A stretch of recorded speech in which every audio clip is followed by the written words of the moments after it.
नमस्कार। मैं हूं संजीव श्रीवास्तव। आप देख रहे हैं 4 PM न्यूज नेटवर्क।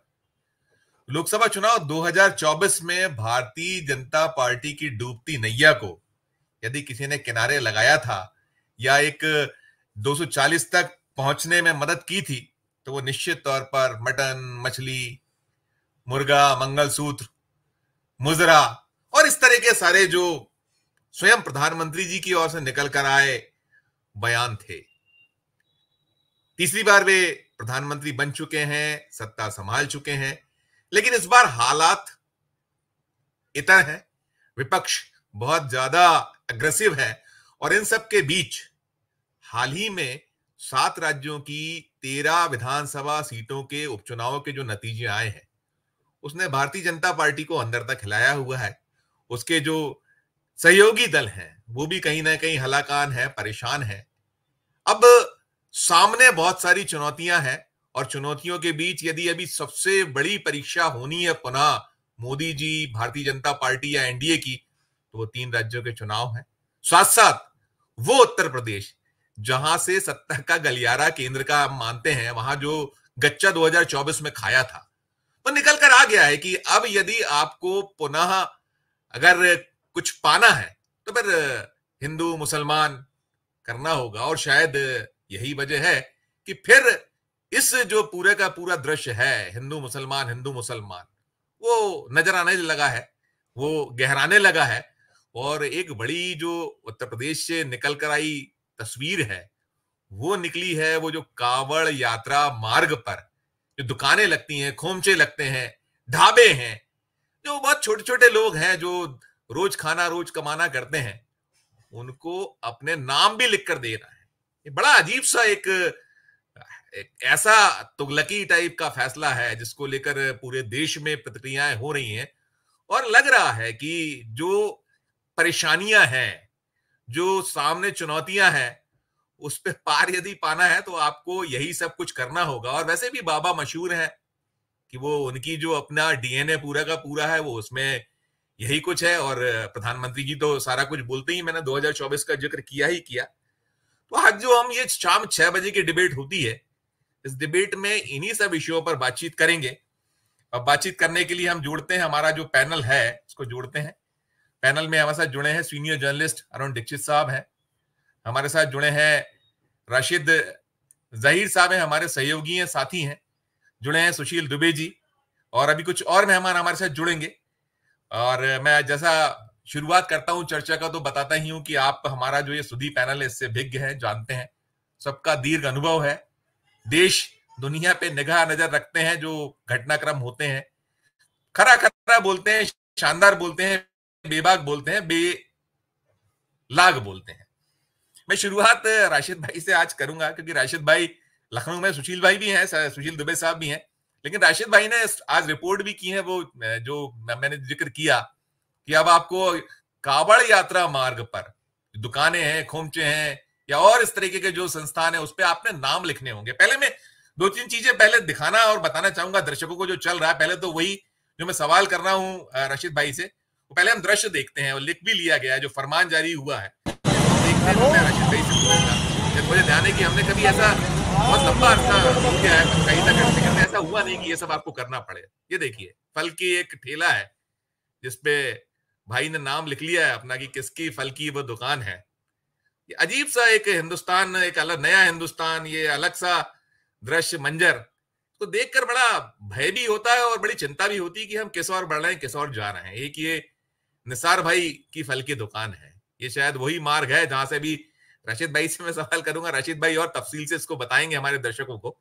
ये देखिए प्रोप्राइटर शाह आलम साहब की पान की दुकान, उनका मोबाइल नंबर, यही फरमान जारी हुआ है कि आपको अपनी अपनी दुकानों पर चस्पा कर देना है कि दुकान का मालिक आखिर कौन है।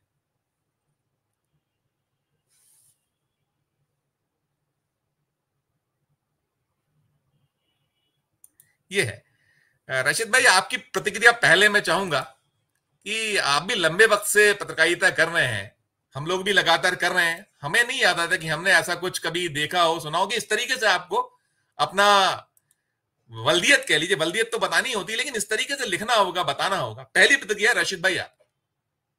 संजीव सर, इंडिया टीवी में एक लड़का काम करता है, हमारा मित्र है शुएब रजा। आज उसकी मैंने रिपोर्ट देखी, वो यहाँ एक होटल पर गया और वो होटल जो था बेसिकली भारतीय जनता पार्टी के किसी नेता का था। उसके नेता ने आकर के, उनके लड़के के नाम से वो होटल है, और आकर के उन्होंने कहा कि इनाम भाई जो थे उनके यहाँ रसोइये थे, खाना बनाने का काम करते थे। कह रहे उनकी छुट्टी कर दी गई है, चूंकि कांवड़ का मसला है, यहाँ पर मुस्लिम नाम का व्यक्ति होना नहीं चाहिए। तो ये बात मैं साथ में इसलिए जोड़ रहा हूँ, जो आपने भी निसार फल ये बाकायदा दिखे हैं। अब ये आम कब से हिंदू और मुसलमान हो गया, या ये पान कब से हिंदू मुसलमान हो गया, ये तो इसी राज्य में पता चल सकता है। इसको देख करके तो वो जर्मन का जो तमाम, जब ज्यूस के बारे में बना दिया गया था, रंग भेद का मामला चला था साउथ अफ्रीका में, वो चीजें चलने लगी हैं। मेरे घर के आगे से ही कांवड़ गुजरता है, और हमने अपने बुजुर्गों को और आज भी नौजवान लड़कों को ये देखा है, सुशील सर तो वाकिफ होंगे पूरी बातों से, कि जब कांवड़ियों के पैरों में जख्म लग जाते थे तो उनका मदावा करने के लिए यहाँ मुस्लिम समुदाय के बुजुर्ग और लड़के खड़े होते थे, उनके पैरों की मालिश या मरहम लगाते थे और शरबत वगैरह पिलाते थे, रूह अफ़ज़ा वगैरह। ये 8-10 सालों से ही फूल फेंकने का जो काम कर रहे हैं, और बता ये रहे हैं कि कांवड़ की यात्रा शायद इनके सौजन्य से ही निकली है, जबकि वो मुलायम सिंह और मायावती और पुराने टवक से कल्याण सिंह के समय से निकलती आई है। और हमारे यहाँ तो इलाके के अंदर हर्षोल्लास हुआ करता था, और यकीन मानिए हम तो मुस्लिम लोगों को भी जाते हुए देखते थे। अब आकर के इन्होंने ये काम जो किया है, मुजफ्फरनगर पुलिस के जो बयान भी आया है, इसमें आकर तो तकलीफ होती है। और मैंने तो बल्कि कल जब ये रिपोर्ट बनाई थी तो मैंने ये लिखा था कि ये नया भारत बनाया है इन्होंने, जहां ये त्योहार प्यार से मोहब्बत से सब लोग मनाया करते हैं, एक दूसरे से रास्ते से निकलते हैं। मुस्लिम इलाके के बच्चे बोल बम बम कहने लगते हैं गलियों में हमारी, उनको मालूम नहीं, जो भी कुछ है उनकी मोहब्बत की बात है, वो निकलते हैं। और वो भी जो कांवड़िया होते हैं वो भी उनको बारे में रिप्लाई में यही बोल देते हैं। अब ये पता नहीं इनकी ही बपोती है या इनका ही क्या कह सकते हैं, ऑथोराइज कर रखा है इन लोगों ने। संजीव सर, ये जो फैसला आया, इसके अंदर एक पेच और भी है, वो भी मैं बताना चाहता हूँ अपने दर्शकों को। प्लीज। दरअसल हरिद्वार से जब आप चलेंगे मुजफ्फरनगर, रुड़की, कहीं पर भी, तो वहां जितने भी होटल्स हैं, तो वो थोड़ा सा होटल चाहे मुस्लिम का हो या हिंदू का हो, वो थोड़ा सा नाम इस तरह का रख लेते हैं ताकि आपस में रम समझाएं। लेकिन मीट की कोई दुकान नहीं है वहां पर। मुजफ्फरनगर शहर में तो है रोडों पर, लेकिन रुड़की और हरिद्वार वाले तमाम रोड पर कोई भी मांसाहारी होटल नहीं है, सारे शाकाहारी हैं। तो वो लोग आपस में काम करते हैं, अपनी रोजी रोटी का काम करते हैं। अब ऐसे समय में ये बात उठाई गई वहां के एक आदमी के माध्यम से, जो वहां पर कोई आश्रम चलाता है, कि साहब ये मुस्लिम लोग जो हैं दरअसल कुछ इस तरह के ढाबों का नाम रख लेते हैं जिससे कि दिग्भ्रमित होते हैं कांवड़े के। कांवड़ियों को कोई परेशानी नहीं है किसी धर्म के अंदर, आप तो मुझसे ज्यादा जानते हैं, कोई परेशानी नहीं है। परेशानी इन लोगों को थी। चलिए वो वाली शिकायत इनकी जायज भी हो सकती है कि यदि एक मुस्लिम वैष्णव के नाम से ढाबा चला रहा है, हो सकता है इनका वहां पर जो है कॉपीराइट हो, उसको मना कर दें। लेकिन ये फल की दुकान, ये जो है पनवाड़ी की दुकान, ये ठेले वाले, ये कौन से जो है धार्मिक जो है पदचिन्ह है। लेकिन ये जो है ना संकीर्णता बताता है। अब इसके अलावा एक बात और भी है इसके अंदर। बात यह है, इसको बात को मैं खत्म ही नहीं करता हूं क्योंकि सर बोलेंगे। बात यह है कि इनके हाथ से हिंदुत्व पूरी तरह से छूट चुका है या इनको निकाल चुके हैं। अब इनकी समझ में नहीं आ रहा है कि आपने सुना हो ना, खिस्यानी बिल्ली खंबा नोचे। इनके सामने ये वाली बात आ रही, बासी कड़ी में उबाल डालने की कोशिश कर रहे हैं। अभी लाए तो थे, ये कौन सा दिवस मना रहे थे बताइए, याद है आपको और मुझे कौन सा दिवस है वो? 25 जून का, मालूम ही नहीं। विभाजन विभीषिका लाए थे, याद है किसी को? हम इतनी तेजी से आगे बढ़ रहे हैं आज के जमाने में, मोबाइल ने हमें इतना तेज कर दिया है कि अब इनके इन ट्रैप में आएंगे नहीं। लेकिन फिर भी नफरतें फैलाने के लिए तो ये काम काफी है। वहां के आदमी का कसूर क्या है बताइए आप? अच्छा, दूसरी बात आप बता रहे हैं, मैं एक लाइन और बताऊंगा। यहाँ कांवड़ के टाइम में वीडियो मौजूद है। वो एक यहाँ पर लिसाली गेट थाना पड़ता है, उसका एसओ था, वो होटल में घुसा संजीव सर, और वहां होटल में उस समय में खुलते थे होटल, अब तो बिल्कुल पूरी तरह से बंद हो जाएंगे सारे ही होटल, कोई वेज हो या नॉन वेज हो। नॉन वेज तो यहाँ पे कमीला तक नहीं होता है। जो मुस्लिम इलाकों के अंदर जो गोश्त की दुकानें हैं अंदर एरिया में, उनको भी बंद करा देगा पुलिस प्रशासन। एक जमाने से हो रहा है, काफी वक्त से लोग कर रहे हैं, जबकि वहां से कोई मतलब नहीं है। तो वहां होटल के अंदर वो जो भगोना होता है ना, जिसमें सब्जी रखी होती है, उसका वीडियो है। और वो मुस्लिम एसओ था, उसका नाम भी लेना नहीं चाहता, मैं वीडियो बताऊंगा। तो वो यूं करके देख रहा था कि इसके अंदर कहीं मीट वगैरह तो नहीं है। तो मैंने देखा, मैंने कही देखिए क्या काम कर रहा है। अभी इत्तेफाक से वो बुलंदशहर में पोस्टेड हो गया सुशील सर। तो उसने अपने स्टेटस पे डाला कि मैंने सारे धाम की यात्रा कर रखी है, मैं तमाम वहां ड्यूटी पे रहा हूं, मैं दुनिया, मतलब उसने पूरा पूरा अपना वो बताया कि मैं कहाँ कहाँ ड्यूटी करके धार्मिक आयोजनों का थोड़ी सी जिम्मेदारी निभा चुका हूं। और मुझे बुलंदशहर या हापुड़ में एग्जैक्टली भूल रहा हूँ, स्टेटस पे डाल रखा है, स्क्रीनशॉट हमारे पास है, कह रहे हैं कि मुझे यहाँ पर किराए का मकान नहीं लेने दे रहे हैं ताकि, क्योंकि मैं मुस्लिम हूं। तो ये वाली तो इतनी ज्यादा रूट तक तो ये नफरतें पहुंच चुकी हैं। अब ये प्रशासन कर रहा है, लोगों में तो कोई दिक्कत नहीं थी, हमारे इलाकों के अंदर से गुजरेंगे सारे, वो मुस्लिम एरियो के अंदर से गुजरते हैं, कोई परेशानी नहीं है। कभी कभी कुछ हुडलम्स लोग होते हैं, वो हर जगह होते हैं, छोटी मोटी बात करते हैं, उसी के लिए लॉ एंड ऑर्डर है। लेकिन ऐसा सेंसिटिव बना रहे हैं ये लोग कि जैसे पाकिस्तान से अंदर से गुजरेगी ये कांवड़ की यात्रा, ऐसा कर रहे हैं जी। बिल्कुल बिल्कुल, आप सही कह रहे हैं। मुझे ध्यान है राशिद भाई, मैंने भी वो बहुत सारी जो जगहों पर रहना हुआ है, वहां में ध्यान है कि जब ताजिए निकलते थे तो हम लोग भी वहां खड़े होके, एक हाथ लगवाने की प्रथा होती थी कि वहां हाथ लगा दीजिए, या वो झाड़ दिया गया, एक झाड़ना फूकने की जो क्रम होता था कि उन्होंने वो उसको हिला दिया, तो हम एक तसल्ली होती थी। और ऐसा ही वो लोग किया, मतलब आप लोग की तरफ से होता था कि हमारे जो धर्म या हमारे जो जो हो रहे हैं कार्यक्रम होते हैं उसमें आप लोग हिस्सा लेते। लेकिन अब ये जो बंटवारा है सुचीतर, ये जो गंगा जमनी तहजीब, मतलब पूरा इसको क्या मटिया मेट कर देना है, ये कैसे कैसे आप कैसे देख रहे हैं? क्योंकि बहुत लंबा हम देख रहे हैं, और आप जिस शहर से आते हैं, उस लखनऊ शहर से, वो तो तहजीब के लिए जाना जाता है, उसकी एक अलग तासीर है। क्या कहिएगा, ये कैसे आदेश, कैसे निर्देश? संजीव भाई, मैं अक्सर अपनी पोस्टों में आजकल लिखता हूँ कि मानसिक रोगियों से कह दो। अब मैं IT सेल नहीं लिखता हूँ, मैं लिखता हूँ मानसिक रोगियों से कह दो। तो ये राशिद भाई अक्सर देखते हैं, मैं अक्सर यही लिखता हूँ। 14 के बाद मानसिक रोगियों की संख्या बहुत बढ़ी है।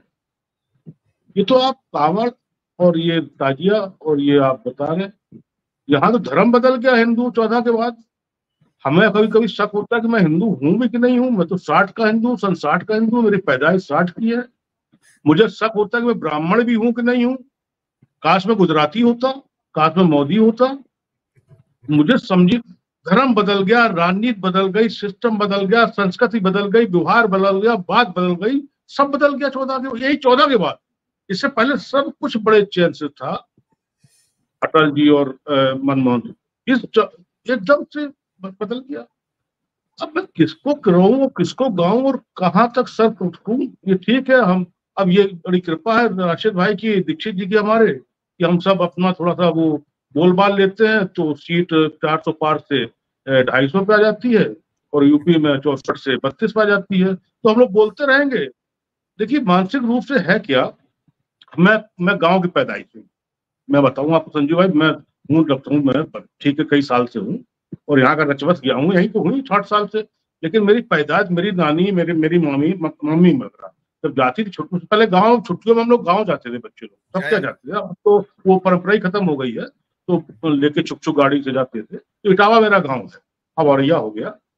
हमने, हमारे मामा, उस समय का कांवड़ और आज का कांवड़ मतलब कुछ कोई कोई वही नहीं। आज का जैसे डिजाइनर प्रधानमंत्री हमारा, जैसे राम मंदिर का इवेंट हुआ था, राम मंदिर इवेंट हुआ था, वैसे ये कांवड़ इवेंट है। ये श्रद्धा कहाँ है? अयोध्या तो अब वो हो गई ना, इवेंट वाले राम हो गए, यहाँ पर कांवड़ की श्रद्धा, जो भी राशिद भाई ने कहा, हमने, मेरे मामा कांवड़ लेके जाते थे, हरिद्वार जाते थे, बटेश्वर जाते थे, बताए जो जगह पर हुआ। और उस समय पर जब आते और जाते थे तो उनको लगता था कि हिंदू ज्यादा मुसलमान सेवक उनको मिलते थे रास्ते में। लौट के उस समय तो गाँव की लगती थी चौपालें रात में, उस दिन में जब वो लौट के 15 दिन बाद, 20 दिन बाद, और एकदम लाल चेहरा की भगवान को पा लिया, तो उससे ज्यादा ये बताते थे कि वहां गए तो इनके ये मिला, ये मिला, ये मिला, और कुछ नहीं, कोई नहीं, कुछ नहीं। इतना बदल गया है। अब जिस जिस प्रदेश में अगर ये निर्देश होगा कि हेलीकॉप्टर से फूल बरसाए जाए, अरे हेलीकॉप्टर से तो पहले भी फूल बरसते थे, सड़क पे, जहाँ पे दीक्षित जी का मोहल्ला आता था तो वहां फूल बरसते थे कांवड़ पे, जहाँ पर इनका राशिद भाई का मोहल्ला आता था वहां फूल बरसते थे। ये हेलीकॉप्टर का मतलब क्या? लेकिन कहा गया, जब कहा गया हेलीकॉप्टर से, तो ये हुआ कि फिर डीजे टाइप कांवड़ हो गया। पहले कहाँ होते थे डीजे वीजे, कुछ होते नहीं, गाते बजाते जाते थे कांवड़, ये जो है। और बहुत हुआ, बहुत हुआ। अगर रसे का तो भाग होता, या कभी चिलम, जो सन्यासी होते हैं तो चिलम फूक लिया, वो ठीक है बात। लेकिन कटुता या मुसलमान या हिंदू या ये कहीं लेश मात्र नहीं छूजा। आज भाई साहब क्या है, क्या चौधरी तो हिंदू में भी होता है, मुसलमान में भी होता है, सेठ हिंदू में भी होता है, मुसलमान में भी होता है, ठाकुर हिंदू में भी होता है, मुसलमान में भी होता है। पप्पू, फतेह और आपके छोटू, राजू, महबूब, बकल, ये सब तो मुसलमान में भी होते हैं, नाम हिंदू में भी होते हैं। क्या उसमें कैसे क्या करेंगे? क्या ये लोग कैसे ये जो कर रहे हैं ना, ठीक कर रहे हैं? चाहे नेता कर रहे हो और चाहे अधिकारी कर रहे हो, बिल्कुल ठीक कर रहे हैं। ये जो आ गई है ना, जो अभी 10 चुनाव हो रहे हैं, इसमें भी कांवड़ समझ में आ जाएगी इनको, कांवड़ क्या होती है। अच्छा, अब कांवड़ की वो भक्ति भाव नहीं रह गया है। जैसे चंपत राय जी ने अपना राम को ठीक कर दिया वहां पर सब मामले भक्ति को, ऐसे ही भक्ति क्या रह गई? अब भक्ति ये रह गई। अच्छा ये बताइए, चलिए हम राशिद भाई और महबूब, मजलू, फजलू से नहीं लेंगे केला। जब वो क्वार्टर जो पकड़ा जाता है, वो जिसके कई वीडियो आते हैं, क्वार्टर, आप समझ रहे हैं क्वार्टर? पंडित समझ रहे हैं क्वार्टर, या बोतल, या खम्बा जिसे बोलते हैं, खम्बा, या जो इस टाइप की चीजें जो पकड़ी जाती है, वो तो सरकारी दुकान होती है। वहां का लिखा होगा कि फजलू की दुकान सरकारी है, या उस पर कैसे वो, और पवित्रता तो वहीं से आएगी, निकलेगी, या थकान भी होगी, क्योंकि तब कैसे चलेगा काम? आदमी भूखा रह जाएगा लेकिन उसके बिना नहीं रहेगा। तब कौन, अगर मान लो किसी फजलू वाइन लाके पकड़ा दिया क्वार्टर हाथ में, या उसका सेल्समैन फजलू रहा, तब तो अपवित्र हो गई। फिर बचा ही क्या? फिर तो पूरा कांवड़ ही बेकार हो गई। कहीं ना कहीं तो इस टाइप की अजीब अजीब। आपने लखनऊ की बात करी, लखनऊ में हम लोग यूपी प्रेस के बाद बैठते हैं, रोज बैठते हैं लगभग। वहां पर 100 में से 80 दुकानें मुसलमानों की हैं, मुस्लिम माइनॉरिटी की, और वहां पर नवरात्र में बंद रहती है। आप क्या जरूर खुली रहती होगी? हमारे यहाँ उनका एक एक दुकान का शटर बंद रहता है, मंगल को बंद रहता है। सावन आ रहा है तो काफी लोग करेंगे, नहीं रहेगा। और वहां पर 90% रात में, 80% हम आप जाते हैं और बाकायदा चिल्ला चिल्ला कहते हैं। उत्तर प्रदेश का जो मीट का एक्सपोर्टर है वो हिंदू है, हिंदुओं की पूरी मारी तो सब गूगल पे है ना। अच्छा, जब उसको आप मिला लेंगे तो क्या दाल भात बन जाएगा? क्या वो मीट का दाल भात बन गया? जिसको हमने एक्सपोर्ट किया है तो दाल भात बन गया। कांवड़ को मजाक बना दिया है हमारे हिंदू धर्म के लोगों को, और कांवड़ को क्या किया है? कांवड़ को गुस्से का प्रतीक बना दिया है। मुझे इससे पहले वाला कांवड़ याद आ रहा है, उससे पहले वाला कार्य याद आ रहा है। हरिद्वार में एक वो उन्हें लगा मुसलमान है, वो एक कार को मारा था, कार से निकाल लिया था वो, और वो थे हिंदू, वो उससे दिख रहे थे मुसलमान। और जिस तरीके से कूट पाट की थी, वो लेडी थी बुजुर्ग, और एक वो अधेड़ उम्र के बुजुर्ग थे, वो थे। जब वो गुस्से में आ गए, उन्हें लगा मैं हिंदू, मैं कांवड़ है, उन्हें लगा उन लोगों की ये मुसलमान है, ये हमसे आंखें मिला रहा है, उसकी कूट काट के बराबर कर दिया था। तो ऐसी एक घटना हुई है, हजारों घटनाएं हैं। अरे एक वीडियो नहीं आते जिसमें खंबा और बोतल वो लिए और सब दुनिया भर का लिए, और एक नहीं हजारों वीडियो आते जिसमें देख तेरे की और वो शब्द निकलते हैं, वो शब्द निकलते हैं। तो कांवड़ को इवेंट न बनाए, कांवड़ को मानसिक रोगियों का मेला न बनाए। कांवड़ को श्रद्धा और भक्ति का जो एक अद्भुत संगम होता है कांवड़।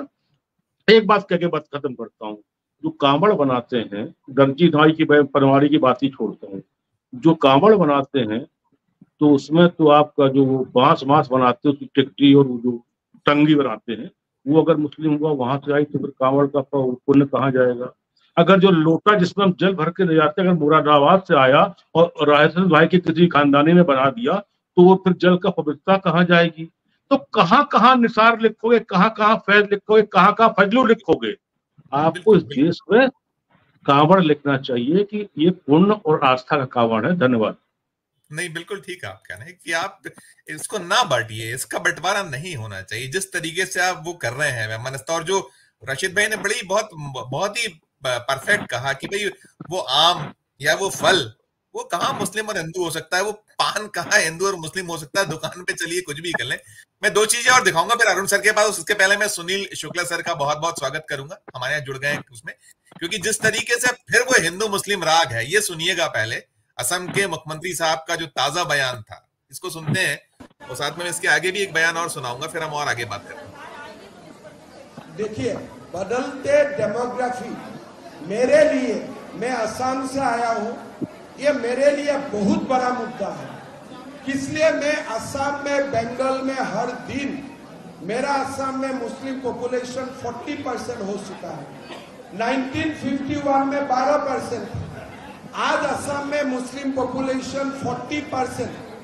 हम जिला की जिला खो चुका है।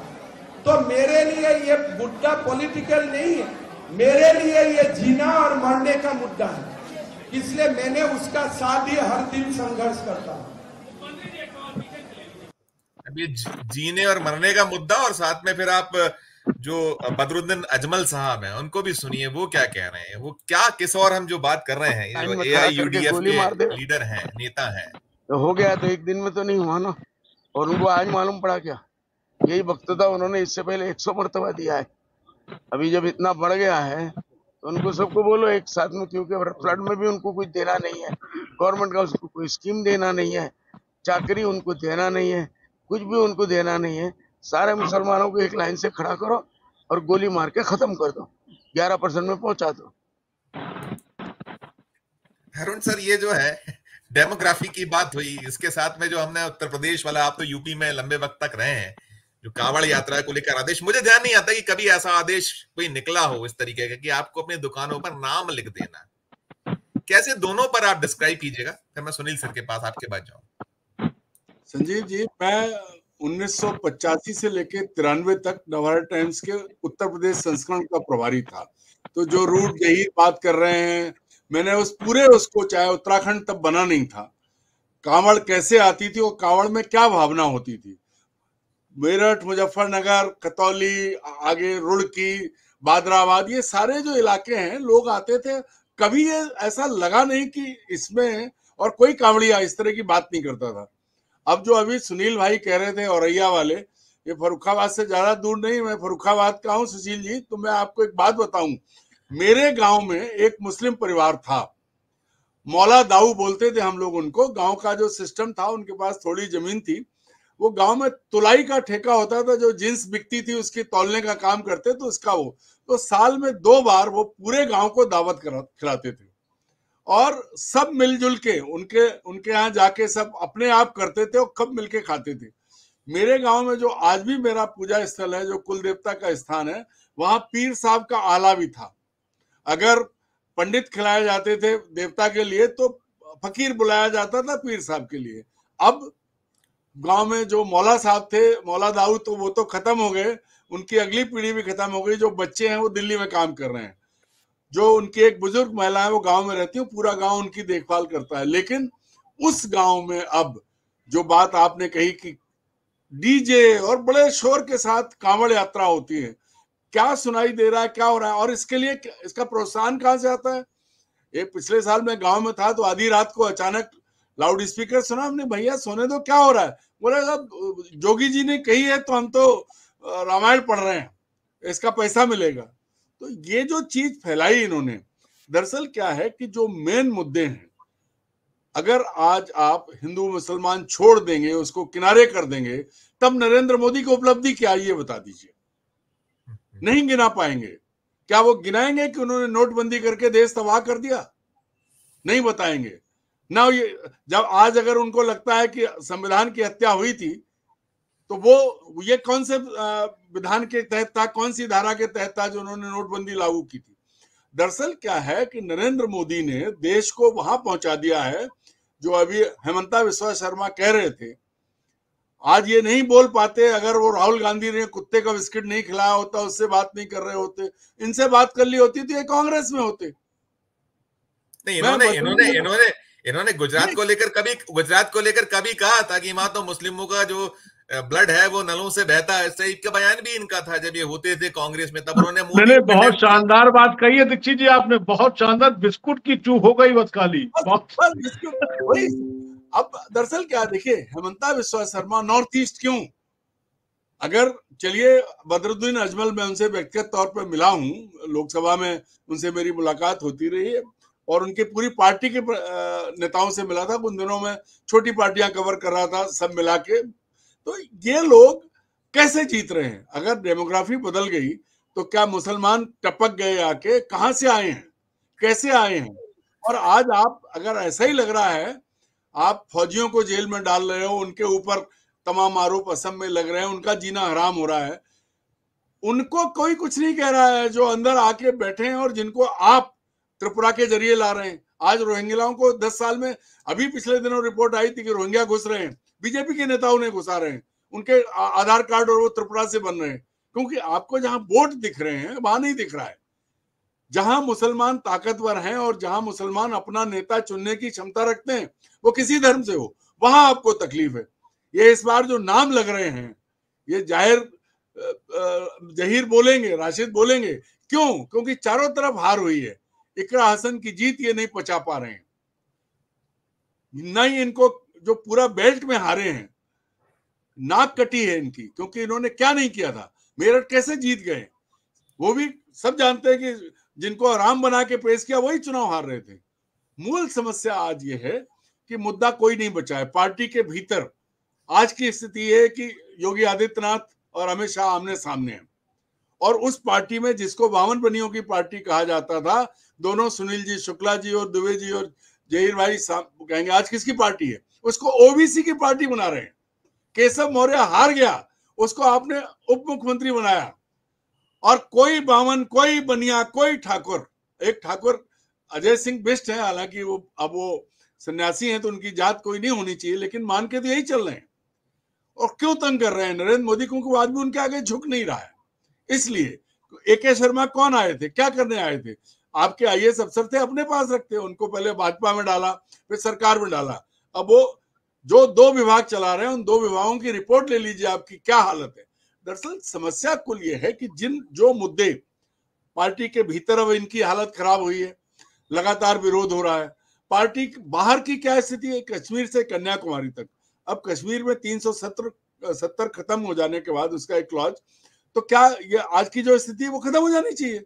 इतने साल हो गए, अब तक 370 हटाई, तो अब तक तो सारे भाजपाइयों को प्लॉट ले लेने चाहिए थे कश्मीर जाके। हमें तो कहता हूं कि जम्मू, डोडा और इनमें सब में बसाओ ना इनको, जितने पट्टेधारी हैं, जिनको ज्यादा लगता है कि जो सबसे ज्यादा कांवड़धारी है, मैं तो कहता हूं उन्हें मुफ्त जमीन दे दो जम्मू कश्मीर में, फिर आएगा मजा। कहीं कुछ नहीं है, सिर्फ और सिर्फ समाज की शांति भंग करना, मुख्य मुद्दों से ध्यान भटकाना और भगवान की आड़ लेना। भगवान शिव तो ऐसे अवडरदानी है, सब जानते हैं कि किस्से होते हैं कि एक आदमी उनका घंटा चुराने के लिए उन्हीं के ऊपर चढ़ गया, उन्होंने उसे भी वरदान दे दिया। भस्मासुर का किस्सा शिव के ही साथ जुड़ा है। ऐसे शिव को बदनाम करने वाले लोग, और आज हर भगवान, देखिए मैं नहीं गया हूं अयोध्या, मैंने काशी का भी वो नहीं देखा, लेकिन उज्जैन का महाकाल देखा है। हर जगह गुजरात एंड पार्टी, कोई चीज बनाएगी तो गुजराती बनाएगा। अयोध्या सुनील भाई गए होंगे, दोनों लोग, क्या स्थिति बनाई है आपने, भगवान को लूट लिया है, और वहां ला रहे हैं किसको कि नजीर पान वाला है। अरे भाई, इससे क्या है? मैंने दिल्ली में कांवड़, जब मैं उस दौरान था, तब भी कांवड़ के लिए रास्ते रुकते थे, लेकिन इस तरह की नौटंकी नहीं होती थी। लोग तो अभी तो सुनील भाई आप ये समझिए कि कांवड़ के कितने प्रकार हो गए हैं। आप तो औरैया लखनऊ में नहीं देखेंगे, standing Kanwar, fast track Kanwar, high speed Kanwar, मतलब कांवड़, कार वाली कांवड़, कांवड़ों के इतने रूप हो गए हैं कि कुछ पूछिए मत। मतलब एक आदमी मोटरसाइकिल लेके साथ चल रहा है, फास्ट ट्रैक कांवड़ जा रही है। तो इतनी नौटंकी है भगवान के नाम पे। लेकिन सरकार जो कर रही है, लोकतंत्र है, आप सर्वधर्म समभाव की शपथ लेके आए हैं, उसके बाद अगर लोगों से आप नाम लिखवा रहे हैं, उनके रास्ते में पुलिस कह रही है, अब जो अभी जहीर ने कहा कि दरोगा जी ने सब कुछ करके देख लिया, लेकिन आखिर में क्या हासिल हुआ? भाई आप जुड़ने भी नहीं दे रहे हो। नाम देख के जब देश का प्रधानमंत्री कहता है कि हम कपड़े से पहचानते हैं, देश का प्रधानमंत्री जब ये कहता है कि मुजरा करने लगे, वो मंगलसूत्र और भैंस खुलने की बात करता है, तो उसके बाद आप क्या उम्मीद करेंगे? और पुलिस, उत्तर प्रदेश की पुलिस, मैंने उसको बहुत नजदीक से देखा है एज ए जर्नलिस्ट। मेरठ के दंगे, मुजफ्फरनगर के दंगे, सहारनपुर के दंगे, अलीगढ़ के दंगे, मैंने सारे दंगे 91 में आखिरी जिस दिन राजीव गांधी मरे थे उस दिन तक का दंगा कवर किया है मैंने। क्या स्थिति बनती है? और तब भी इतना बुरा नहीं था, हिंदू मुसलमानों के बीच में ऐसा विश्वास का भाव नहीं था। टिकैत के मूवमेंट में मैंने देखा था, चाहे वो मुसलमान किसान हो, चाहे वो जाट हो, वहां वेस्टर्न यूपी में जहीर बताएंगे हेले जाट और मुले जाट। हेले जाट मतलब हिंदू जाट, मुले जाट मतलब मुस्लिम जाट, सबके बीच में वो चलता है। और इन्होंने क्या किया है? इन्होंने आज वहां पहुंचा दिया कि आप गले में कार्ड डाल के चलिए, आपका भगवा कार्ड है, आपका हरा कार्ड है, आप चलिए। उसके बाद क्या जरूरत है फिर पाकिस्तान और उसकी बात करने की? आपने उत्तर प्रदेश को ये बना दिया। बिल्कुल मायावती ने 2012 में कुछ मिनट में प्रस्ताव पारित किया था उत्तर प्रदेश के विभाजन का, 4 हिस्से करने की। तब मैंने चारों हिस्सों की वो समीक्षा की थी। मुलायम सिंह ने उसका विरोध किया था। तो परिस्थितियां क्या हैं कि आप जानबूझ के वो चीजें कर रहे हो जो किसी के हित में नहीं है, ना तो समाज के हित में है, ना देश के। अच्छा, मान लीजिए जो बात बदरुद्दीन अजमल ने कही है, करेंगे क्या? मेरा यही मानना है कि 20 करोड़ मुसलमानों को आप कहां ले जाओगे? क्या उनके लिए एक नया देश बनाओगे आप? तो बता दो किधर बनाओगे? या उन्हें समुद्र में फेंक दोगे जैसा म्यांमार कर रहा है रोहिंग्याज के साथ बेचारे के साल में? क्या या फिर आप इजराइल की तरह करोगे? क्या करोगे आप? कोई आपके पास रास्ता नहीं है। आप जहर घोल रहे हो समाज में। कांवड़, भगवान शिव सब पर कृपा करने वाले हैं। आप याद करिए उत्तरकाशी में, शुक्ला जी आप दोनों लोग जानते होंगे, उत्तरकाशी के कस्बे से मुसलमानों को निकालने की शुरुआत हुई थी। उसी में सबसे पहले वो यूसीसी लाए हैं।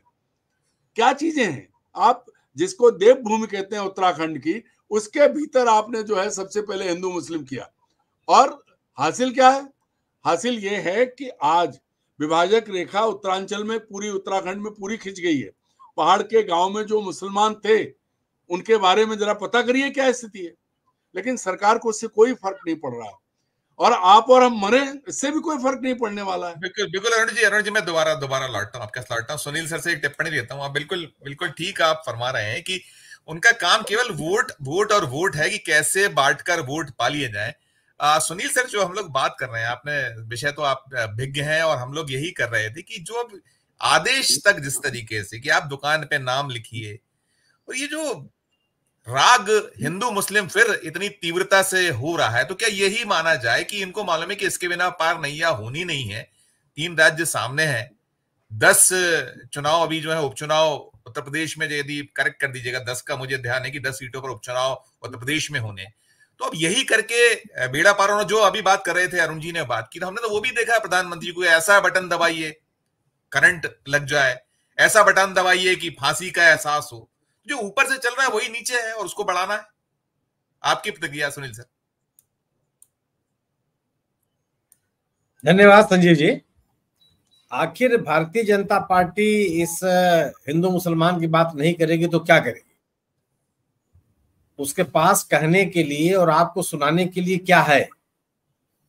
गवर्नेंस की बात करेगी, सामाजिक समरसता की बात करेगी, देश की आर्थिक तरक्की की बात करेगी, किसानों की आय दुगनी करने की बात करेगी, पढ़े लिखे लड़कों की बेरोजगारी दूर करने की बात क्या करेगी? 10 साल में तो कुछ की नहीं। 7 साल से हम लोग उत्तर प्रदेश से भी बीजेपी का शासन देख रहे हैं। आपके इनके पास कहने के लिए है क्या? और अगर आपके पास कहने के लिए कुछ नहीं है तो इस ध्रुवीकरण के अलावा आपको अपने मतदाताओं को अपने साथ जोड़े रखने के लिए कौन सी कोशिश बची रह गई है? कांवड़ यात्राएं कोई पहली बार थोड़ी निकल रही है। पता नहीं, हम लोग बचपन से देखते चले आ रहे हैं कांवड़ यात्रा निकल रही है। निकलती थी, उसका सरकार प्रबंधन करती थी, लोग जाते थे, गंगा जल लिया, प्रयागराज में गंगा जल लिया, काशी में जाकर के भगवान शिव की पूजा की, आसपास से लिए हरिद्वार से पानी जल लिया, गढ़ मुक्तेश्वर में चयन जगहों पर आकर के उन्होंने जल चढ़ाया। लेकिन ये स्थिति तो नहीं थी। आखिर ये बहस कहाँ तक जाएगी? अगर आप ये कहते हैं कि मुसलमान अपना नाम लिखें, हिंदू अपना नाम लिखें, तो क्यों लिखें? वो भारत के नागरिक नहीं है। और अगर आप ये बहस ले जाएंगे कि साहब मुसलमान हो, तो फिर आप कल सुशील दुबे जी कहेंगे कि नहीं साहब वो औरैया का होना चाहिए, फिर वो कहेंगे कि दुबे होना चाहिए, फिर वो कहेंगे मेरी पटदारी का होना चाहिए। किस तरफ समाज को ले जाएंगे?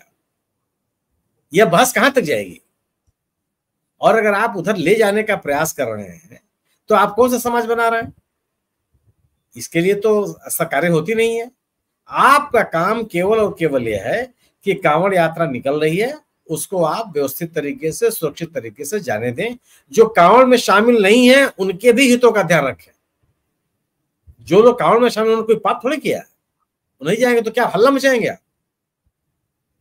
जो तीर्थ स्थलों को जिस तरीके से पर्यटक स्थलों में बदलने की कोशिश की जा रही है, उसी तरह से इन धार्मिक आयोजनों को भी एक इवेंट के रूप में बदलने का प्रयास किया जा रहा है। और केवल ये पोलराइजेशन की कोशिश है, इससे कुछ हासिल होने वाला नहीं है। और ये आज पिछले 10 साल में हासिल नहीं हुआ तो आज क्या हासिल हो जाएगा?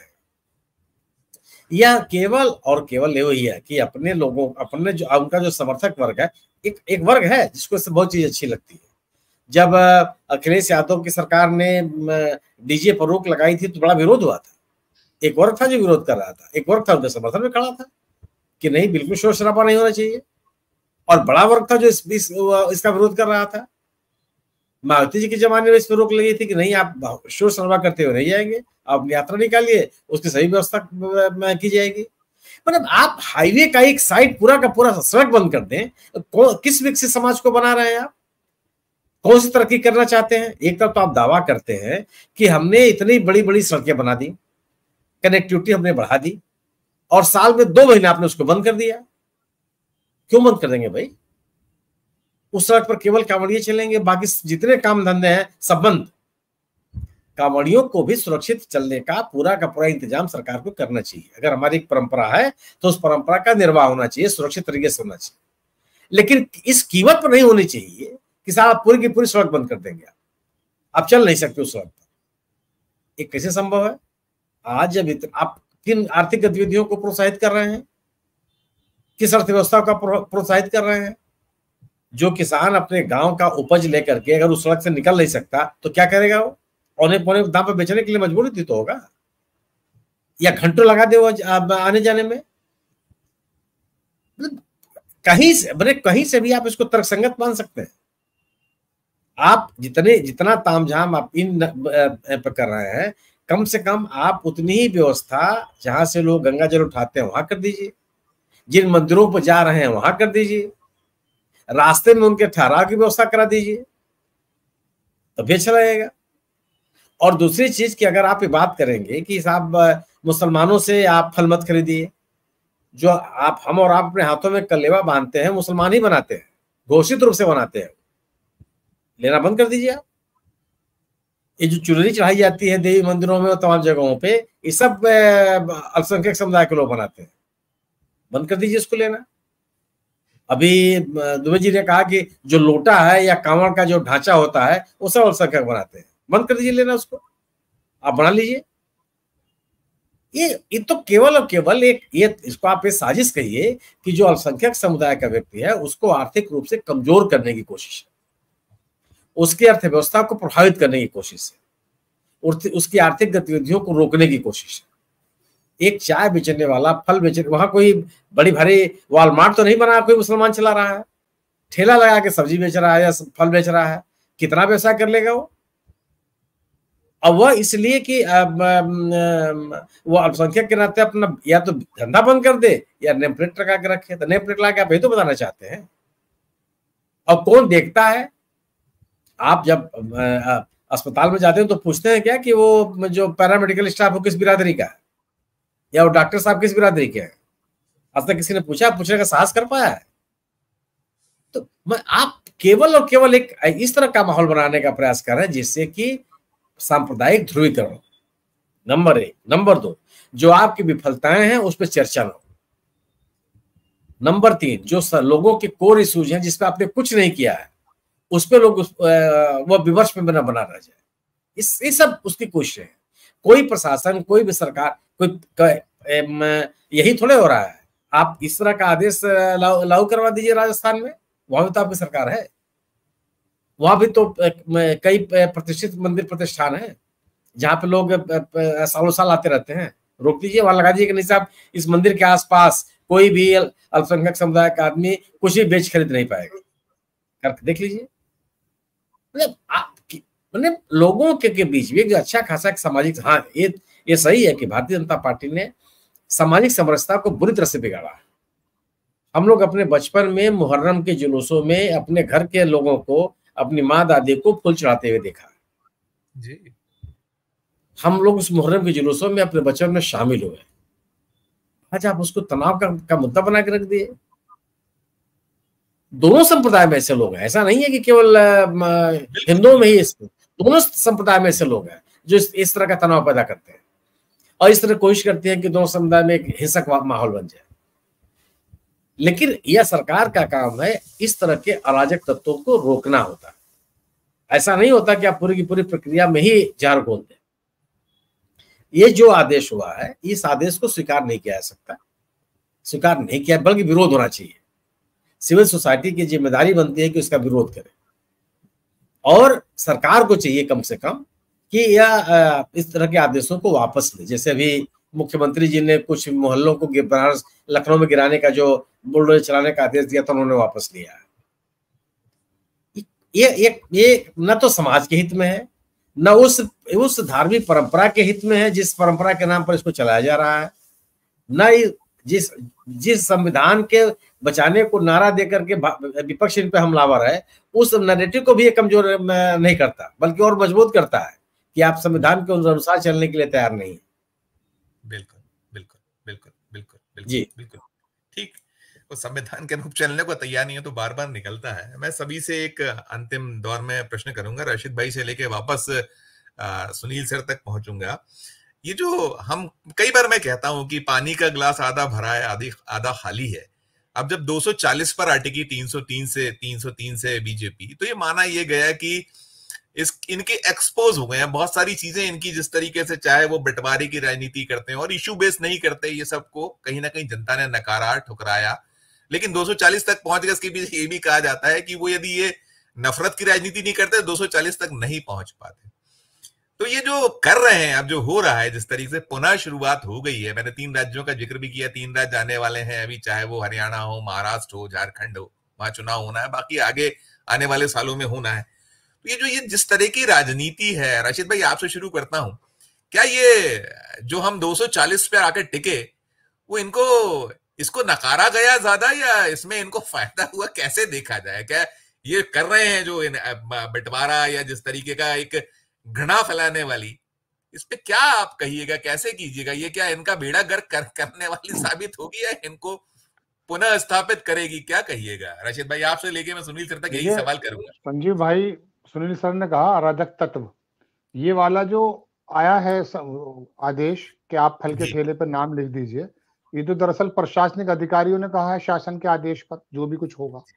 तो इसके अंदर तो दरअसल अधिकारियों की और शासन करने वालों की जो एक पर्सनल सोच है, उसके बारे में थोड़ा अंदाजा कीजिए कि ये कांवड़ के मामले में नहीं कर रहे हैं। कर्नाटक के अंदर मंदिर के प्रांगण के अंदर छोटे छोटे जो खिलौने बेचने वाले लगभग 450 लोग वहां रजिस्टर्ड थे लोकल नगर निगम से, उनमें ज्यादातर मुस्लिम लोग थे, क्योंकि अपने हाथ से खिलौने बना करके अपने घर की रोजी का इंतजाम करते थे और हिंदुओं के बच्चों के चेहरे पे मुस्कुराहट लाने का काम करते थे। उनके लाइसेंस निरस्त कर दिए गए। ये 2 साल पुरानी बात बता रहा हूँ। तीसरी बात, अब जब आप असम गए थे, अभी जो वो बदरुद्दीन अजमल का आपने बयान दिखाया है, जी। आप ये बताइए पूरे भारत में सबसे ज्यादा वोटों से हारने वाला व्यक्ति कौन है? यही बदरुद्दीन अजमल है। किसने हराया है? वहां पर का जो मुसलमान है, वहां का जो अल्पसंख्यक है, वो नहीं चाहता, वो मुख्य धारा में आना चाहता है। उसने बदरुद्दीन अजमल के किए हुए काम को भी एक साइड रख करके सांप्रदायिकता के खिलाफ वोट देकर कांग्रेस का कैंडिडेट जिताया जी। गोया के इसका मतलब यह हुआ कि एक वर्ग जो है वो तो बिल्कुल इस प्रकार से दीवार से लगा दिया गया है कि कर्नाटक में वो खिलौने नहीं बेच पा रहा है, यहां पर वो फल के ठेले नहीं लगा पा रहा है। और आप क्या कर रहे हैं? आप ये कर रहे हैं कि आप धीरे धीरे एक बड़े वर्ग को जो मोहब्बत दिखाया करता था, उसके अंदर नफरतें भरने की कोई आप कीमत नहीं छोड़ रहे। आप कोई भी काम ऐसा नहीं छोड़ रहे।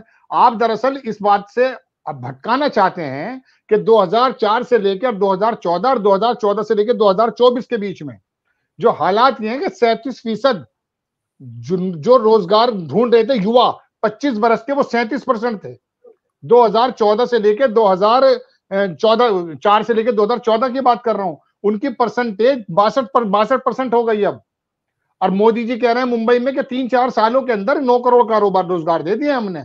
अरे 6 करोड़ आपने कृषि के लोग डाल दिए उसके अंदर। पूरी दुनिया में कृषि का डाटा नहीं जोड़ा जाता है भाई। आप किसको दिग्भ्रमित कर रहे हैं? संजीव सर, तकलीफ इस बात की है कि अगर इन्होंने कोई तमाशा लगाया धर्म के नाम पर, तो उसमें संजीव और राशिद जहीर क्यों आ रहा है? बात इस बात की है। इन लोगों की तो दुकान है, हम क्यों आते हैं? हम लोग इनको 240 भी क्यों देते हैं? या असदुद्दीन ओवैसी का भाई अगर नफरती बात करता है तो कैसे वो विधानसभा जाता है? इसका मतलब यह कि हमारे अंदर भी कोई ना, हम अपने दर्शकों को और नेता अपने वोटर्स को नाराज नहीं करते। हम उनको वो बातें सुनाने की कोशिश करते हैं जो उनके कानों को अच्छी लगती हैं। लेकिन हकीकत बात तो यह कि बेसिकली तो बैड डेप्थ, डेविल तो मेरे अंदर छुपा हुआ है ना, वरना योगी और मोदी और असदुद्दीन ओवैसी और जो भी कोई होगा वो हमारा क्या करेगा? हमारी वोटों के बिना तो कुछ भी नहीं है ना ये। अब योगी आदित्यनाथ को अगर अपनी जमीन कम नजर आ रही है तो उसे सबसे बढ़िया तरीका ही नजर आ कि मुजफ्फरनगर के अंदर ठेलों पे नाम लिखवा दो, इससे हिंदू खुश हो जाएगा। अरे हिंदू का दिमाग क्या इतना छोटा समझ रखा है? लेकिन मजबूरी यह है कि यही हिंदू वर्ग का एक बड़ा वर्ग वोट भी तो दे देता है इनको और कह देता है देयर इज नो अल्टरनेट। अरे अल्टरनेट तो तू पैदा करेगा ना मेरे भाई, जिस तरह से बदरुद्दीन अजमल को साइड ठिकाने लगा दिया है वहां के मुसलमानों ने। कहने का मतलब दोस्त सर ये है कि ये नफरत काम तो इनका जो एजेंडा है ना वो दिखे किसी भी तरीके से उसमें हवा निकल चुकी है, इसमें कोई दो राय नहीं है। लेकिन इनको जमींदोज होना चाहिए। गोडसे और सावरकर हमारे हीरो बन कैसे रहे? जब हमें सन 66 में सावरकर मरा है और वो गुमनामी के अंधेरों पे मरा है, लोगों को पता भी नहीं था कि वो मर गया है, पूरे देश ने उसको कमर के पीछे डाल दिया था। आज उसको हीरो बना करके पेश कर रहे हैं लोग, धीरे धीरे गांधी जी को नीचे कर रहे हैं। वो कह रहे हैं गांधी जी को जब जानी दुनिया, जब जो है किताब वो फिल्म बन गई। अरे मोदी जी तुम थोड़ी तो ऐसी बात करो कि लगे कि कम से कम हाँ हमारे प्रधानमंत्री वाकई हमें गर्व होना चाहिए। ये जो अभी सर ने बात कही ना कि वो बिस्किट की बात है, बहुत ही अच्छी बात है। एक बात यह है कि एक आदमी ने और लिखा अरुण सर कि बिस्किट कुत्ते पे ही ध्यान देकर राहुल गांधी ने बहुत अच्छा काम किया। मतलब ये लिखा उसने कहा राहुल गांधी ने कोई बुरा काम नहीं किया। अब बताओ यू कह रहा है वो बिस्वा नाम का व्यक्ति कि जिले के जिले मेरे हाथ से जा रहे हैं। तेरे बाप के जिले हैं या मेरे बाप के जिले में मुझे बात को बराबर करना पड़ रहा है? किसी के बाप के जिले हैं क्या? वो जिला के रवांडा में चले गए, पाकिस्तान रावलपिंडी में चले गए, वो हिंदुस्तान में ही मौजूद हैं। तेरे हाथ से कैसे चले गए? तू तो कांग्रेस का कार्य करता था भाई, और तेरे ऊपर तो दुनिया भर के जो है मामले लगे हुए थे। आज तू मशीन में धुल करके बता रहा मेरे हाथ से जिले निकल गए। अरे तू भाई कौन है? हमारे जैसा एक आदमी तो है भाई, सेवक है हमारा, बल्कि छोटा सेवक है। तेरे बोले वो है वो प्रधान सेवक कहते हैं अपने आप को, कह रहा मेरे हाथ से जिले निकल गए, मेरे लिए जीवन मरण का प्रश्न है। उन्होंने कह दिया कि 11% पे ले आओ, गोली मार दो आप। अब बात यह है कि जब ईद की एक नमाज साल में एक बार होती है संजीव सर, उस पर तो तुम सारे दरोगा बनते हो, बुलडोजर लेकर आते हो कि तुम्हारे पे नक्शे नहीं है। और ये जो अभी 21 तारीख से जो यहाँ पर सड़कों के अंदर उधम मचेगा और हजारों करोड़ रुपए का नुकसान हो जाएगा। सुनील सर कह रहे हैं एक रोड, मैं बता रहा हूँ दोनों रोड बंद हो जाते हैं भाई, एक रोड नहीं खुला रहता है। आखिर के 5 दिनों में दोनों रोड बंद हो जाते हैं, हजारों करोड़ रुपए का नुकसान हो जाता है। अभी हमारे यहाँ बात चल रही है कि जिसको घूमने जाना 21 से पहले चला जाए, क्योंकि रोड सब बंद हो जाएंगे यहाँ पर। और ऐसा कुफ्र उतरेगा, इतने जबरदस्त तरीके का जो है म्यूजिक बजेगा और योगी जी क्या कहेंगे, अरे बिना कांवड़ के बिना डीजे के कांवड़ कहाँ होता है? अरे यार लाउड स्पीकर की अजान से तुम्हें प्रॉब्लम हो रही है। बाहर नमाज पढ़ने वाला हमें भी बुरा लग रहा था, हमारे आलिम को भी बुरा लग रहा है। हमें वो उत्तेजक लोग अच्छे नहीं लगते जो सड़क पे एम्बुलेंस का रास्ता रोक के अल्लाह अकबर कह के खड़ा, उल्लू है वो। मैं जिम्मेदारी से कह रहा हूं, क्योंकि मेरा नाम राशिद जहीर है, आपको बोलने में दिक्कत होगी। उसको आलिम भी समझा रहे थे। अब योगी जी का डंडा लगा, इतनी ज्यादा खुशी है हमें कि हमारा रोड साफ नजर आता है। लेकिन साल में एक बार मेरठ से बाहर, गाजियाबाद से बाहर, दिल्ली से बाहर होती है ईदगाह। ईदगाह शहर के अंदर नहीं होती संजीव सर, ईदगाह हमेशा बाहर बनती है। वहां एक फरीजा ये है कि 2 मिनट ज्यादा से ज्यादा वो नमाज तो होती है 10 मिनट की, लेकिन आधा 1 घंटे पहले लोग आते हैं और आधे घंटे बाद चले जाते हैं। कुल मिला के 1-1.5 घंटे का वो पूरा का पूरा कार्यक्रम रहता है। कहीं कहीं रोड भी बन गए। अब आपको उस ईदगाह की नमाज में तो इतनी दिक्कत है कि यहाँ का लोकल डीएम अभी ईद से पहले बैठ करके कह रहा नमाज नहीं होगी। और ये नियम है अकॉर्डिंग टू मुस्लिम कि ईद की नमाज एक शहर में एक ही हो सकती है, या शहर के बाहर दूसरे गांवों में हो सकती है, सिर्फ 1 साल में एक बार। उसका तो तुम्हारे नाक पर जो है बहुत जबरदस्त तरीके का नुकसान बैठता है, तुम्हारी रनिंग नोज हो जाती है। अब जो कांवड़ बन रहे हैं क्या वोट क्यों के चक्कर में, और कांवड़ में जाकर मैं ये बात कहने का बहुत ज्यादा एहतियात के साथ बात कर रहा हूँ, आपके कौन से बच्चे कांवड़ जाते हैं? कौन जा रहा है कांवड़? ज्यादातर जरा परसेंटेज तो निकालो। दैनिक भास्कर ने छापी थी। आपको दरअसल वोट बैंक नजर आ रहा है, आपको वोट बैंक नजर आ रहा है। सबसे बड़ी गलती इन नेताओं की नहीं है, इनकी तो दुकान लगी हुई है संजीव सर। गलती तो मेरी है कि मेरा मौलाना मुझे बेवकूफ कैसे बना देगा। भाई मैं नहीं बनूंगा किसी सूरत में। इसी वजह से मैं रिक्वेस्ट करता हूं as a brother, as a Indian, तमाम अपने भाइयों से, आप लोगों ने तो तमाम हिफाजतें की हैं, आप लोग भी इनके कामों में मत आओ। इनको दड़ोक करके जो भी सांप्रदायिकता, देखिए पाकिस्तान भीख मांगने को तैयार है इसी सांप्रदायिकता की वजह से। वहां पर आपस में इतने जबरदस्त तरीके के वो लग गए कि उन्होंने आपस में ही बिरादरीवाद में कत्ल गारत मस्जिदों में कत्ल कर रहे हैं। अरे जानवर नहीं बनना है भाई, हमने तो पूरी दुनिया को नेल्सन मंडेला जैसे लोग दिए हैं अपनी बातों से। तो कहने का मतलब छोटी बात ये कर देता हूं सर कि ये नेता तो ऐसा कर रहे हैं। हमारी रिक्वेस्ट तो हमारे दर्शकों से, हमारे लोगों से यह है कि ये लोग अगर हमें चलाते हैं ना गलत तरीके से, हमें चलना नहीं है, हमें नहीं चलना है। हमें मालूम है कि ये जो फूल हम पे फेंक रहे हैं, अरे फूल मत फेंक, रोटी दे दे भाई। पता ये चल रहा है सर, मैं आपको बताऊं, मेरे पास डाटा लिखा हुआ है कि हमारे यहाँ एक बहुत बड़ी करोड़ों की तादाद है जो 100 रुपए और 200 रुपए के बीच में झूल रही है, जो रोजाना की उसकी आमदनी है। 200 भी मानकर चलेंगे, मैं डाटा दे दूंगा, वो 6000 वो महीना हो जाता है। ये करोड़ों की आदत है। फूल मत दे, रोटी का इंतजाम कर। जी बिल्कुल बिल्कुल सुशील सर, बहुत अच्छी बात है कि फूल नहीं रोटी चाहिए, और वो आप जो बांटने में वो रोटी भी चली जा रही है। और आप आर्थिक तौर पर यदि नुकसान कीजिएगा तो देश का तो नुकसान होना ही होना है ना, उससे तो नुकसान अल्टीमेटली सफर वो राज्य भी करेगा और देश भी करेगा। सुशील सर अनम्यूट कीजिएगा सर, अनम्यूट अनम्यूट अनम्यूट कीजिए, छोटी छोटी टिप्पणी है। अब कमल पे ही मामला है, वरना तो जो इनके लंबे और टोपी वाले हैं ना, बड़ा नरक काटे हैं भी देश में, कब नरक नहीं काटे हैं। अभी हाई कोर्ट, सुप्रीम कोर्ट ने फैसला किया है तलाक पे, एकदम आ गए वो कौन सी पर्सनल लॉ बोर्ड का कि वो मत डालेंगे, कट डालेंगे, सरिया जिंदाबाद, पता नहीं क्या। हाई कोर्ट का फैसला आया सुप्रीम कोर्ट का राम मंदिर पे, आप कितना करोड़ों रुपया खर्च कर दिया। अब नहीं है लोग भी, दोनों तरफ के बड़े बड़े वाले हैं, ये बड़े बड़े वाले ओबीसी टाइप के लोग। खैर अब मैं अपने आता हूँ। संजय, मैंने अपने आज से 35 साल पहले 13 दिन मैंने हज भी रखा, वो रोजे रखे हैं, और तब रखे हैं उस कड़वे वो इतने कठिन समय पर कि जब हलक से मतलब क्या गर्मी हो, तब तो रोजे बहुत पे आ गए। मैंने 13 दिन रखे हैं। मेरे एक पार्टनर थे नईम भाई, उनके साथ में रहता था। मैंने अपने गांव में ताजिए को पूजा है, मतलब जैसे ताजिया देवता उस तरीके से उनको वो किया है, मैंने खुद किया अपने। मैंने और मेरे गांव के जो बता रहे हमारे आदरणीय लोग कि जब आते थे तो सभी लोग हाथ में ऐसे लेते थे कि बस 10 दिन तक तो इस तरीके से पड़े रहते थे कि कोई छू ना ले उनको, और इतनी दूर से प्रणाम प्रणाम।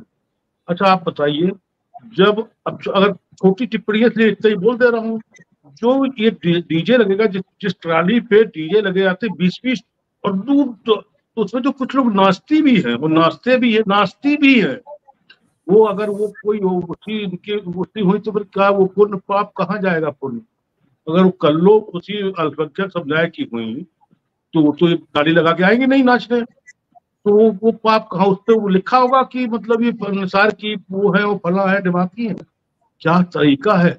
और देखिए, एक जैसे वायरस होता है कोरोना वायरस, वैसे नॉइस वो जो प्रॉब्लम है ना, नॉइस प्रदूषण, इससे बड़ा खतरनाक। एक जो डीजे जब बदलता है 20 डब्बे का, तो 5 मिनट तक आदमी हिलता रहता है, आधे घंटे तक।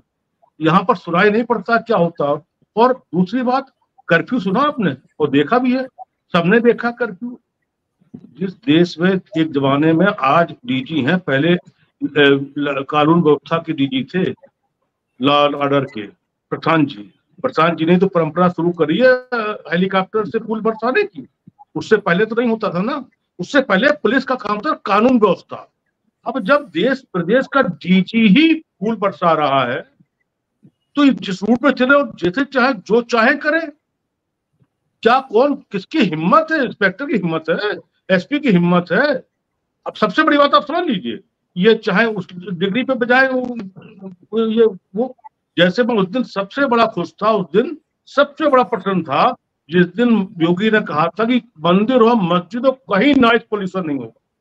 मैं इतना प्रसन्न हुआ, तब मैं उस समय बुलडोजर को बहुत मान रहा था। तो आप देखिएगा, योगी जी बार बार कह रहे हैं, लेकिन जब कावड़ निकलेगा और जब डीजे चलेगा तो आप देखिए लोगों की क्या गति बनेगी। और दूसरी बात, जब ये लोग निकलते हैं तो इस पे वो टांगते ना, वो डंडा का इस्तेमाल जब करते ना, तो फिर कर्फ्यू का माहौल होता है।